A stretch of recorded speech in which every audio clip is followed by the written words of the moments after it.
Welcome to our channel. Today we how to subscribe to Databricks Auto Loader Ingestion tutorials, detailed guide step by step clearly. Open your web browser and go to the Databricks website.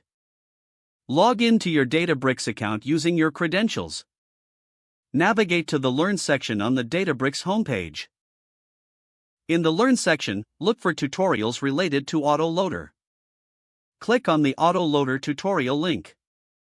Read through the tutorial description to understand the content covered. Scroll down to find the subscription option for future tutorials. Fill in the required information in the subscription form. Select the topics you want to receive notifications about. Review your subscription preferences. Click on the Submit button to complete your subscription. Check your email for a confirmation message from Databricks. Open the email and follow any additional verification steps if prompted. Once verified, you'll start receiving tutorials and updates related to Auto Loader. Return to the Databricks platform to explore additional learning resources.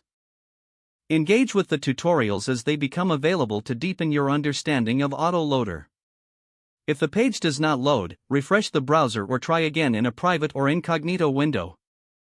Make sure you are using the correct email address, then retype it carefully to avoid small typos. If your password is not accepted, use the reset option and create a new strong password you can remember. Check your spam folder for verification or security emails, then complete any requested confirmation steps. Enable two-factor authentication if available to improve account security and reduce unauthorized access risk. After signing in, review your profile details so your contact information and settings are accurate and current. If you see an error message, note it down and try again after restarting your device and internet connection. Log out when you finish, especially on shared devices, to keep your account and payment information secure. If the page does not load, refresh the browser or try again in a private or incognito window. Make sure you are using the correct email address, then retype it carefully to avoid small typos. If your password is not accepted, use the reset option and create a new strong password you can remember. Check your spam folder for verification or security emails, then complete any requested confirmation steps. Don't forget to like this video and subscribe to our channel for more step-by-step tech guides.